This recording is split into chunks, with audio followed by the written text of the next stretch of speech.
जब गेहूं का, कपास का, जूट का, इस तरह के चीज़ों का हम लोग एक्सपोर्टर हुआ करते थे अक्रॉस द कंट्री और अक्रॉस द स्टेट, हम लोग इस चीज़ को करते थे।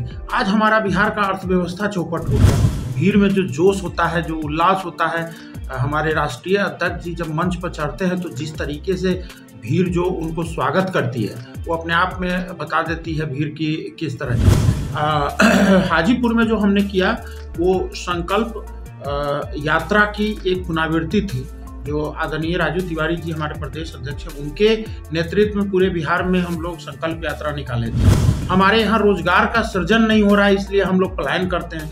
तो मुझे लगता है और हमारी पार्टी को ऐसा लगता है कि भाई ये नीतीश जी की जिम्मेदारी रही है पिछले 20 साल, चूंकि अनूप जी 20 साल कम समय नहीं होता है किसी भी राजनीतिक दल और किसी भी नेता को व्यवस्था को बदलने के लिए। फर्स्ट बिहारी फर्स्ट संकल्प महासभा का नाम दिया था, जिसके मुख्य अतिथि चिराग पासवान जी थे। नीतीश जी का नेतृत्व इसलिए नहीं स्वीकार है क्योंकि हमारे नेता और हमारी पार्टी और हमें ऐसा लगता है कि नीतीश जी के नेतृत्व में बिहार अति पिछड़ा के दर्जे में आ गया।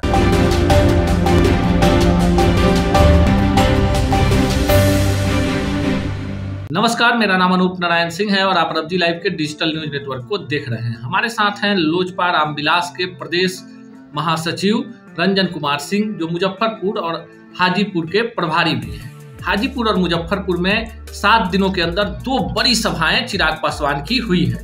पहली सभा चिराग पासवान ने हाजीपुर लोकसभा क्षेत्र के अंतर्गत किया, जिसमें बिहारी फर्स्ट का मुद्दा था, और दूसरा जो कार्यक्रम था वो 21 तारीख को मुजफ्फरपुर में हुआ और उसमें विनीता विजय जैसी बड़ी नेता जो अमर पांडे की बहू है वो चिराग पासवान के पार्टी में शामिल हुई। लेकिन जो सबसे बड़ी खबर थी जिस पर किसी की नजर नहीं थी, वो खबर ये थी कि वैशाली की सांसद, उनके पति, उनकी पुत्री और उनके कुनबे का कोई व्यक्ति इसमें नहीं था। लेकिन जो भीड़ थी रिकॉर्ड थी। तो सवाल है कि क्या वैशाली से अमर पांडे का परिवार भी चिराग पासवान के साथ दांव ठोक रहा है? साथ ही साथ कई अहम मुद्दे हैं जिसपे हम चर्चा करेंगे, आपके भी सवालों को लेंगे। रंजन जी, सबसे पहले स्वागत। जी नमस्कार भाई। 2 कार्यक्रम, दोनों में जिला प्रभारी आप, कितनी भीड़? भाड़े की भीड़ थी, स्वतः थी, किसकी भीड़? अब तो ये मुझे लगता है कि चिराग पासवान जी को अब प्रूफ करने की ज़रूरत नहीं है बिहार की राजनीति में कि भीड़ भाड़े की हो सकती है, क्योंकि भीड़ का जो सेंस है अनूप भाई वो बता देता है कि किस तरह की भीड़ हो सकती है। भीड़ में जो जोश होता है, जो उल्लास होता है, हमारे राष्ट्रीय अध्यक्ष जी जब मंच पर चढ़ते हैं तो जिस तरीके से भीड़ जो उनको स्वागत करती है वो अपने आप में बता देती है भीड़ की किस तरह की भीड़ है। बहरहाल हम उस चीज़ से अलग हटते हैं। हम लोग 2 कार्यक्रम, जैसा कि आपने अभी कहा शुरू में, 2 कार्यक्रम बैक टू बैक हमने किया। दोनों के मायने और दोनों के अर्थ अलग थे। हाजीपुर में जो हमने किया वो संकल्प यात्रा की एक पुनरावृत्ति थी, जो आदरणीय राजू तिवारी जी हमारे प्रदेश अध्यक्ष हैं, उनके नेतृत्व में पूरे बिहार में हम लोग संकल्प यात्रा निकाले थे। उसका एक पुनरावृत्ति थी और उसको हमने बिहारी फर्स्ट संकल्प महासभा का नाम दिया था, जिसके मुख्य अतिथि चिराग पासवान जी थे। और विश्वास कीजिए अनूप जी, हम लोग लोजपा के कोई भी कार्यकर्ता इसके लिए, ठीक है मैं प्रभारी हूं तो लोगों तक जाऊंगा, लोगों से मिलना, बूथ कमेटी बनाना, संगठनात्मक ढांचा पे काम करना, ये अपनी विषय है। लेकिन हम लोग कोई भी कार्यकर्ता किसी रैली को लेकर हम लोग कोई मेहनत नहीं करते। और जो जनता होती हैं जिस जगह के भी, अगर हमारा नेता जब वहाँ सभा कर रहे होते हैं तो जनता में ये उल्लास है, जनता के अंदर जो लोगों का उल्लास है वो जन सैलाब के रूप में उभर रहा है। ये विश्वसनीयता है माननीय चिराग पासवान जी के साथ, और वही कहीं ना कहीं एक नाकामी है बिहार सरकार की, जिसका लेकिन एक बड़ा सवाल है कि चिराग पासवान जो हैं उन्होंने अपना स्टैंड क्लियर कर रखा है कि नीतीश कुमार किसी भी कीमत पर मंजूर नहीं है, और नीतीश कुमार को लेकर जिस तरह के हालात बन रहे हैं कि नीतीश कुमार चुनाव से पहले एनडीए में आ जाएंगे। ऐसे में आपकी पार्टी क्या करेगी? देखिए, इसमें आपको एक बात समझने की जरूरत है। नीतीश जी का नेतृत्व हमें स्वीकार, नीतीश जी का नेतृत्व इसलिए नहीं स्वीकार है क्योंकि हमारे नेता और हमारी पार्टी और हमें ऐसा लगता है कि नीतीश जी के नेतृत्व में बिहार अति पिछड़ा के दर्जे में आ गया। बिहार की स्थिति, अर्थव्यवस्था खत्म हो गई। 51% से ज्यादा लोग गरीबी रेखा से नीचे चले गए। एक समय में जब गेहूं का, कपास का, जूट का, इस तरह के चीजों का हम लोग एक्सपोर्टर हुआ करते थे अक्रॉस द कंट्री और अक्रॉस द स्टेट, हम लोग इस चीज को करते थे। आज हमारा बिहार का अर्थव्यवस्था चौपट हो गया। हमारे यहाँ जो पढ़ने वाला व्यक्ति है, बच्चे हैं, जो स्टूडेंट है, उनको सही संसाधन नहीं मिल पाता बिहार के अंदर, इसलिए कोटा जैसे जगहों में भी जाते हैं। हमारे यहाँ रोजगार का सृजन नहीं हो रहा है, इसलिए हम लोग पलायन करते हैं। तो मुझे लगता है और हमारी पार्टी को ऐसा लगता है कि भाई ये नीतीश जी की जिम्मेदारी रही है पिछले 20 साल, क्योंकि अनूप जी 20 साल कम समय नहीं होता है किसी भी राजनीतिक दल और किसी भी नेता को व्यवस्था को बदलने के लिए। यहीं पर आप देखिए हमारे पड़ोसी राज्य में योगी जी सिर्फ सेकंड टर्म में आए, देखिए आज उत्तर प्रदेश कैसा हो गया। तेजस्वी और नीतीश की जोड़ी ने भी तो लगभग 2 लाख से ज्यादा नौकरी दे दी 3 महीने में। देखिए वो नौकरी किस तरीके से दिए हैं और किस तरीके से किया गया है, जिसकी बहाली कब हुई। पहले तो ये लोग आपस में बीपीएससी से नियुक्ति हुई है और आप लोगों को क्यों नहीं पहुंच रहा है कि मान लीजिए ठीक है राजनीतिक विचारधारा अलग है, तेजस्वी यादव कह रहे हैं कि देखिए वर्ल्ड रिकॉर्ड हो गया, पूरी दुनिया में कोई इतना सरकारी नौकरी नहीं दिया होगा। ठीक है। तो फिर विजय चौधरी ऐसा क्यों कह रहे हैं कि जब हम भाजपा गठबंधन में तभी ये नोटिफिकेशन किया हुआ नौकरी था, कि ये बयान देने का क्या मतलब है? आज जब ये क्रेडिट अगर तेजस्वी जी को चाहिए या विजय चौधरी जी को चाहिए, पहले आपस में तो ये लोग फैसला कर ले कि पहली बात की 10 लाख रोजगार देने की ये वादा किए थे, 20 लाख रोजगार देने का, 10 लाख नौकरी देने का जो वादा किए थे, और पिछले विधानसभा में जिस तरीके से तेजस्वी जी पहले कैबिनेट के पहले सिग्नेचर से दिए थे, तो इन्हीं के जो दावे हैं तेजस्वी जी के दावे पर प्रश्न चिन्ह तो उन्हीं के मंत्री विजय चौधरी खड़ा कर रहे हैं ना, कि ये जो बहालियां हो रही है इसकी नोटिफिकेशन तो जब हम भाजपा के साथ जब हम गठबंधन में जो मैं शिक्षा मंत्री था तभी ये नोटिफिकेशन हुआ था।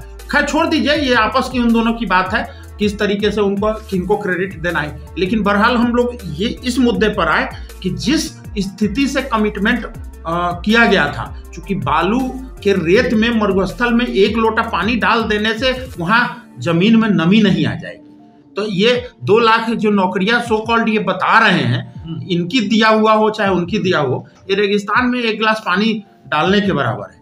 तो अब और ये सही भी है, मैं सरकार की सोच के साथ भी हूं और मैं मानता भी हूं कि सरकार कभी भी इतनी नौकरियां नहीं दे सकता जितनी बेरोजगारी बिहार के अंदर है। चलिए थोड़ा सा सवाल को चेंज करते हैं। जो रंजन कुमार सिंह जी हैं सीतामढ़ी के रहने वाले हैं, आज 22 जनवरी है और पूरे विश्व में जो सनातन धर्म के मानने वाले लोग हैं उनके लिए आज का दिन ऐतिहासिक है कि प्रभु श्री राम 500 साल के बाद अपने जन्मभूमि अयोध्या में स्थापित हो गए। लेकिन सीतामढ़ी जहां माता सीता का जन्म हुआ उसका उद्धार कैसे?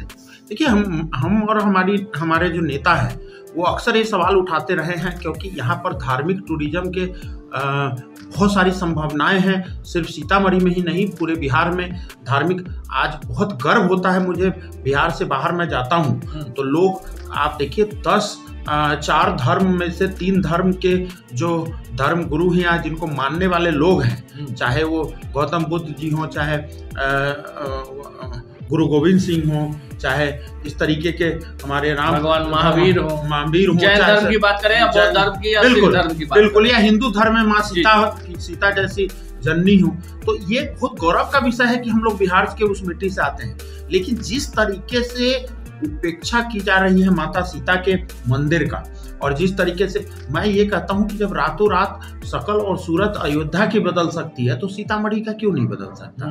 एक राम सीता का कॉरिडोर क्यों नहीं बन सकता 6 लेन का, जो कि अयोध्या में दर्शन करके ऐसी परसेप्शन को भी तो डेवलप किया जाए कि भगवान राम के अगर जन्म स्थली पे आप जाकर अपना सिर झुकाते हैं, अपनी आस्था व्यक्त करते हैं, तो सीता माँ के भी जन्मस्थली पे आके आपको माथा टेकना चाहिए। क्योंकि जब तक आप प्रभु श्री राम के वंदना और स्तुति करने के बाद सीता जी माता की स्तुति नहीं करते हैं तो अधूरा है। उस तरीके में उस दिशा में सेंट्रल गवर्नमेंट को भी इस पर खबर लेनी चाहिए, इस पर कार्य करनी चाहिए। सीतामढ़ी के स्थानीय जो लोग हैं वो मांग भी करते रहे हैं लंबे समय से कि हमारी वहां पर हवाई अड्डा हो, रेल मार्ग सुगम हो, रेलगाड़ियां की पर्याप्त व्यवस्था हो, और जिस तरीके से सीतामढ़ी इंटरनेशनल बॉर्डर को भी कनेक्ट कर रहा है, तो ये अंतर्राष्ट्रीय दृष्टिकोण से भी ये बहुत अहम कड़ी है जहां से सीतामढ़ी का विकास होना चाहिए। चलिए, रंजन सिंह जी बता रहे हैं कि सीतामढ़ी का विकास होना चाहिए, लेकिन हम अपने दर्शकों को बता दें कि केंद्र की मोदी सरकार ने अयोध्या से छपरा होते हुए, गोपालगंज होते हुए रामायण परिपथ का निर्माण प्रारंभ कर दिया है और एक बड़ा बृहद कार्य हो रहा है कि सीधे भगवान राम के ससुराल से आप अयोध्या जा सकते हैं और नेपाल की सीमा को। गति नहीं है काम में, काम में गति नहीं है। क्वेश्चन ये राज्य सरकार पर हम सवाल पूछ रहे हैं ना, कि जो जमीन का अधिग्रहण है। देखिए, राज्य सरकार तो आप देखते होंगे कि मोदी जी के साथ, ये आदरणीय नीतीश जी मोदी जी के साथ जब से मोदी जी प्रधानमंत्री बने हैं तो एक बहुत बड़ा समय तक ये मुख्यमंत्री का कार्यभार यहाँ रखे। तो जब भी ये मुख्यमंत्री जी हमारे मोदी जी से अलग होते हैं तो इनको स्पेशल राज्य का दौरा पड़ता है, और जब ये साथ में होते हैं तो स्पेशल राज्य, ये G20 सम्मेलन में नहीं जाएंगे। ये जब एनडीए में थे तो उस समय एनडीए उसकी मीटिंग थी तो उसमें नहीं जाते थे। जो नीति आयोग की बैठकें होती थी उसमें अपनी बातों को लेकर नहीं जाते थे। मूल आपका कहना है कहीं ना कहीं विकास से भागने वाले लोग। और जो फंड आदरणीय मोदी जी या सेंट्रल गवर्नमेंट जो फंड बिहार सरकार को दे रही है, उस फंड में भी बंदर बांट है।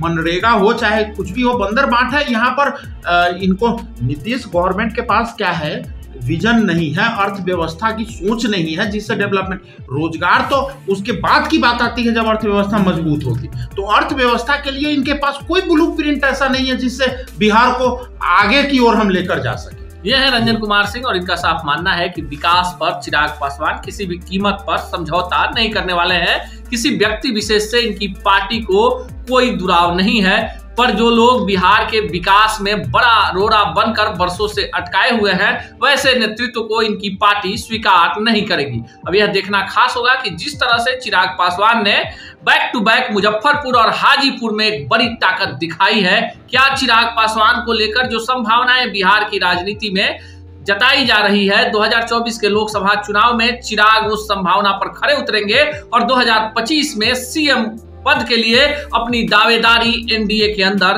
पूरी मजबूती के साथ पेश कर पाएंगे। मिलेंगे इसी चैनल पर इसी कार्यक्रम में ऐसे ही तल्ख सवालों के साथ। देखते रहिए रब जी लाइव।